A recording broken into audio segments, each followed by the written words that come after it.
You've got questions?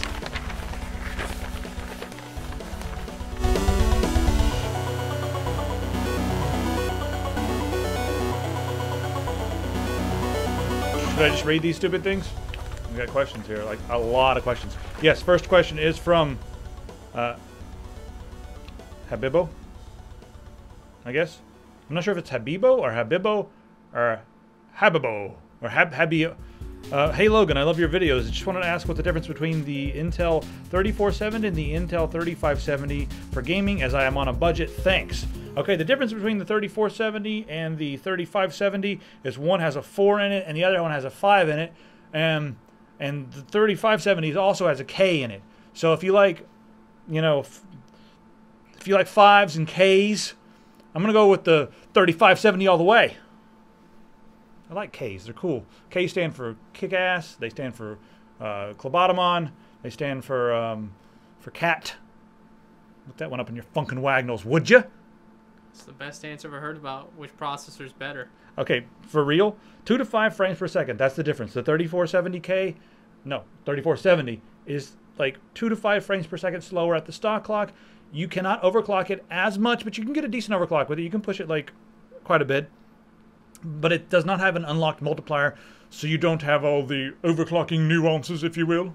The 3570K is a better processor, and the difference in price is like $10 to $15. So look for 3570K. Sometimes you can find them on sale for almost the same price, but I just don't see any reason to get the 3470 unless you really need the extra 15 bucks. Just go without your coffee and skip a hamburger or something, and you can have the 3570K done.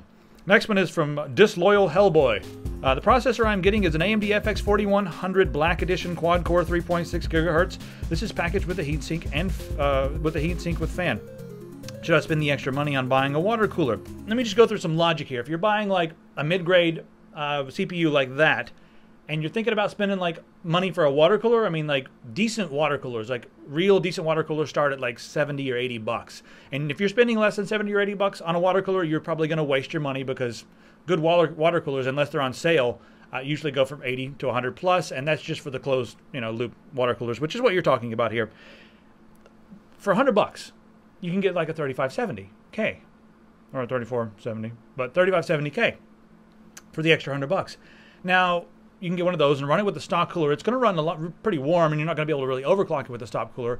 But even if you overclock the hell out of the AMD FX 4100, the 3500K for the extra money is going to be that much faster. So I would suggest, instead of like, you know, getting crazy water cooling for a mid-grade CPU, just go ahead and spend a little bit extra money and maybe get a, you know, Cooler Master Hyper 212 Evo. It's because it's sitting there on the floor. Cooler Master, you owe me so much money, bro. No, I'm joking. Cooler Master has not sponsored anything. In fact, they haven't even returned my emails. I've never emailed Cooler Master. That's why they haven't returned anything. Well, maybe I should email Cooler Master and be like, dude, send me some stuff, because we want to like build a robot out of it, a robot outfit out of heat sinks. Wait, a heat sink robot. That would be the coolest thing ever. Did you get that joke? Oh Jesus. Kentucky and the Puns. Yeah, I'm the Punisher. That's going to be the band. We're going to start a band called Kentucky and the Puns. Kentucky and the Punishers. Yep, and I'll be Captain Pontificate. Next one is from Austin. Hey Logan, do you guys think in the future... No, I think in the now. I'm sorry, I answered the question before I finished reading it all. Do you think in the future you could do a video outlining the pros and cons of using multiple hard drives, maybe even SSDs together in a RAID, and maybe even a quick tutorial showing how to do it? I'd be very interested in seeing that. Thanks. Sure, okay. Yeah, we'll do that.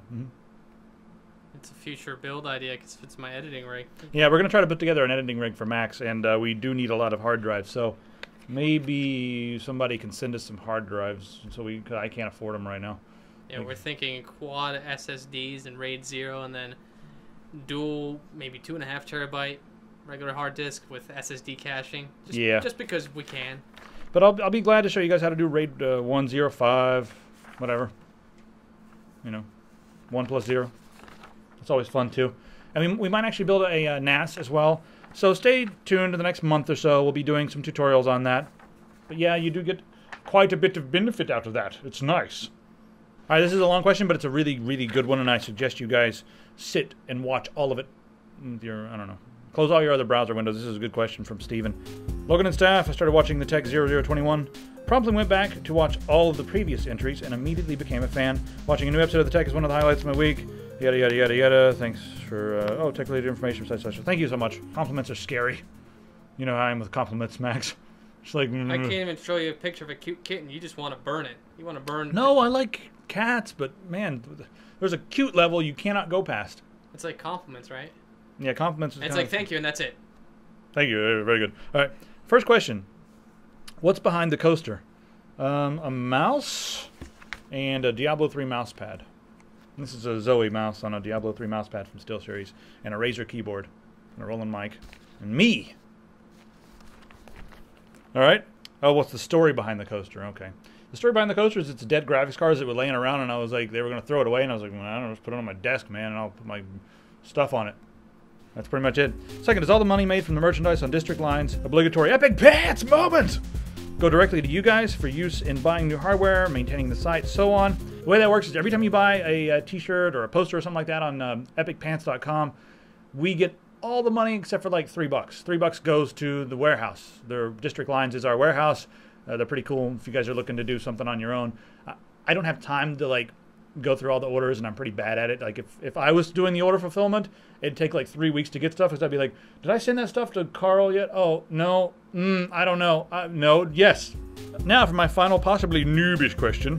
My understanding of the Six Strikes plan is limited, so I may not have seen this or got it lost somewhere in my reading. Do you know if Mark Monitor's power extends to P2P/file hosting services that are not BitTorrent? All right, this is interesting because, yeah, they pretty much... Look up, I want you to Google something called Sandvine. Now, Sandvine it's been around for a long time. They just haven't been using it. Some ISPs were using it a while back and not saying anything about it. They shouldn't have been using it, but now they're all going to start using Sandvine. And just Google it, look at it, what it can do. It can deeply monitor your packets. It's like deep packet monitoring. Is that what they call it? Like the technical term, I guess. They know pretty much everything you're doing. I mean, there's other ways to go online, but if you're talking like Kazaa and stuff like that, and like, you know, different file sharing sites similar to, I don't know, P2P sites like Mega Upload, or that's not really P2P sites, like file lockers and stuff, they can see all of that. So it's not just going to be BitTorrent that you're going to be warned on. They're going to watch everything you do. I mean, there are some other useful things out there on the net that we cannot talk about on this program. Yeah, but I mean, even groups of news can be monitored, but that technology is from before the World Wide Web, so it's a little different, and there's a lot of things going on. The upside is nothing ever gets deleted from that side of the internet. Yeah. Ever. Yeah. Anyway, lots of stuff there, but I tried to make everything as concise as possible. Thank you for reading, and I hope everything is well with all of you at the Tech. Keep up your excellent work. Sincerely, Stephen Seymour 61. P.S. If I end up on the next episode of Inbox, this will likely be my reaction face. Yes! Yes! Yes! P.P.S. You're the man, Wendell. Your insights are one of my favorite parts of any given episode. Wendell is quite insightful. He is the all-knowing wizard. He's like Gandalf. Yep, the voice of everything. Yeah. Next question from Connell.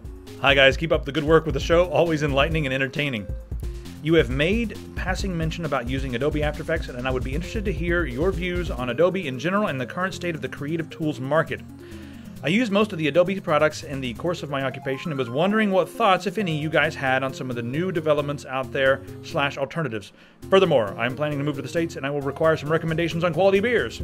Well, quality beer recommendations, it all depends on the style of beer you like. I prefer stouts and really strong like Belgian beers, like Belgian quads, and some IPAs, and this is a pretty good Scotch ale. It's Three Floyds, Founders. There's a lot of good companies out there, but we'll talk about that in a separate episode. We're going to do a separate beer inbox one of these days because we have so many beer questions. But to address your Adobe thing, yes, we use the Adobe products, and the main reason we do that, I researched alternatives for a long time, and then I realized I'm not getting anything done. All I'm doing is beating my head against the wall because things won't work, and this codec doesn't work, and this is going to... And All right. To answer your question about all these other software that exist outside of the Creative Suite sphere, they're not really the same spot After Effects as in like how comprehensive they are, because each one does something a little bit different, and a lot of companies will use, say, like Digital Domain. They use Nuke. Big, awesome piece of software. We were given a trial in my school. We all liked it, but the problem was it didn't do everything After Effects did in a comprehensive package. You had to learn a lot more. It was a lot more difficult. The problem was also workflow. You know, you're going to be using multiple programs in the end instead of sitting in one application. Say, like, if you're using... Hit my keyboard or something. It just darked out. If you end up using stuff like Nuke or, say, the Smoke, Fire, Combustion, Flint, Flare package from Autodesk, or Houdini's node-based editor, which does exist, or Blender's node-based editor, you can do those. But then if, say, you want a rotoscope, you're going to have to jump in another application like Xeyes, Buju, or PF Track, which are big, major software for motion tracking and rotoscoping. Now, like I said, After Effects has rotoscoping. It's not the best, but it's there and it's handy. You don't have to jump in left and right and learn all sorts of applications, which gets nuts. I mean, we were told to learn these applications in school. We all hated it because we were stuck 4 years. I think it's my ride out there. You hear that? That's his ride. Yeah, I gotta go. I gotta get my ride out there. Wait, no. They're going. They're picking up Steven first. Now, the biggest thing is workflow. You're going to be jumping in and out of several applications. I mean, several. Workflow might slow down if you don't know these applications thoroughly. I mean, if you go to a big company and they teach you the software, they're going to teach it to you so thoroughly, you'll be used to it. But you'll be used to their workflow. So it's like, we stick to After Effects here because it just works in Premiere. What's going on out there? All right, we're just gonna go with the sirens. I think it's like right outside. It's like we're in New York, but we're in Kentucky. So what do you think about the state of the open source, like, alternative market? Well, like the few I mentioned, like Xeyes is for rotoscoping. It's really powerful, but the problem is documentation is almost non-existent on some of these open source. I mean, there's a new one that's comparable to. Some people are comparing it to After Effects, and it's Robin. Yeah, it's a silly name, and it might be the guy might be falsifying. I don't know. I checked it out. It's kind of cool, but the big problem is I've been using After Effects for 9 years almost, so my brain is stuck in Adobe land. How about Photoshop, GIMP? Photoshop, the only other alternative right now is GIMP. There used to be Corel products, and they sucked horribly. Everybody out there will tell you Adobe was superior in Illustrator compared to Corel Draw, which is horrid. It was only good because it was cheaper. It was like a $400 package compared to $900 per software, which... Yeah, the other solutions to After Effects on that note is, I believe there's Ion Fusion, which is, I think, open source. You got Cinderella and Lightwork, which is a new development. That looks kind of cool. But I played with Cinderella a lot. I really wanted that to work so I could edit on Linux. But, it just... It goes back. I was clicking around so much, I was like, I'm not going to get any work done unless I go back to Premiere. It goes back to, once you're stuck in one application, just stick with it. I mean, there might be better solutions if you have the time to learn it, or you have somebody to teach you properly, like somebody that's really well versed in it, go for it. But if not, don't risk banging your head against the wall. Well, I agree. The one other program, you talked about Lightworks, right? But we didn't really get into it that much. I actually play with Lightworks quite a bit, and at one point in time I was trying to really get into it. The workflow is totally different, but it is something that could be an alternative to Premiere. Yeah, it's an NLE, nonlinear editor. It's a great nonlinear editor. So if you're looking for an alternative to Premiere and you have not used Premiere or Lightworks right now, I would probably recommend taking a look at Lightworks first. If you've already used Final Cut or Premiere, you're going to be so confused because it's totally different. I'm not going to say if it's better or worse as far as like the flow goes, but it's something that they use to edit real movies, and it's open source. So if you can get used to it before you get used to those other programs, it's probably a cool way to go. You're going to have to pay for some codecs and stuff because it's open source and they can't just give you all the codecs for free, but it'll totally be worth it. And there's like a subscription model. You can do like a yearly thing where you get the codecs and everything you need and some support. But I would highly recommend checking out Lightworks if you're an editor who needs a nonlinear editing solution. Yeah, if you're new to the whole thing, experiment. But if you're stuck in the Adobe land like I was, yeah, stick with what you know until a company pays you and goes, here's this software, here's money, here's some books. Yeah, here's a really expensive piece of software, and we're going to pay you to learn it. That's the best way to do it. Or unless you're like totally unemployed. That's why like Nuke is closed source technically. Yeah. And only very small houses use it. Like big budget houses, but they're small, like maybe 60 people per studio. This is from Jack. Hey Logan, are you with mineral cooling or are you against it, and why? In my mind, mineral cooling is just a lazy version of water cooling. Also, it's the ugliest thing I've ever seen. My father had built one of his own mineral-cooled computers, and it looked like Frankenstein had threw on a huge tank and pissed so much it filled the tank up. Jack. Mineral cooling, dude? Why are you so mad about mineral cooling, man? I mean, okay, you know what? I gotta be frank with you too. I think it's kind of stupid looking when you put a computer in a fish tank, and I hate the ones that like make it bubble and put fake fish in there. It's a fucking computer. It's not a fish tank. It looks ridiculous. But at the same time, it does a hell of a job. And you know what? I don't see what's so lazy about it, because you do have a lot of build to do. I mean, you don't have to like hook up all the pipes and everything, which is, you know, crazy. You just like fill it full of mineral oil. But you know what? If somebody wants to do it, I don't know, let them do it, man. You know, I'll probably do it if it's someone sends me a mineral oil and says, hey, you can do this, but... Yeah, of course, the good stuff that they put in Transformers. Yeah, like it's this... like $100 right now. It's like $500 per gallon. It's like some stupid amount. I mean, I don't even know if it's fair to compare it to water cooling. It's just... It's two different things. Mineral cooling is exotic, and it's almost silly and ridiculous, and no one's going to do it. And water cooling is something that's accessible, and you can do it yourself at home easily without a lot of headache.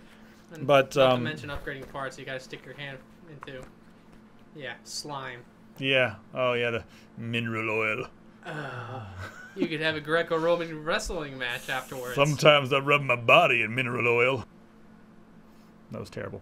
I guess in summation, Jack, if someone wants to do mineral oil, just leave them alone. You can sit in your room and you can seethe and hate them, but do whatever you want. Let them do whatever they want. We're all individuals. Some like mineral oil. Some like popsicles. Some like riding elephants. We're just different types of people. All of us. We can all be together. And we can all share ideas. And we can all help inform each other so that we can make better decisions. But don't influence each other with peer pressure. Don't be like, hey, you're an idiot because you use water cooling. Just be like, well, here's why. I mean, you're an idiot because you like mineral cooling. Just be like, well, here's why I think water cooling is better. And list your opinion. Like list your facts or whatever you have.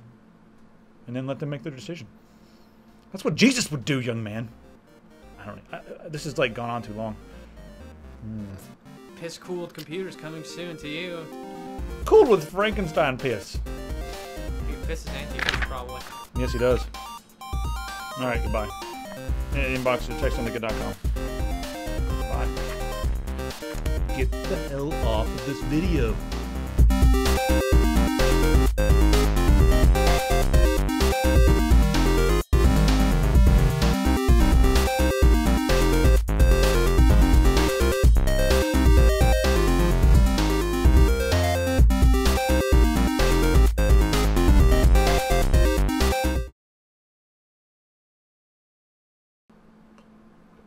Oh, that's sweet. Oh, God, that's sweet.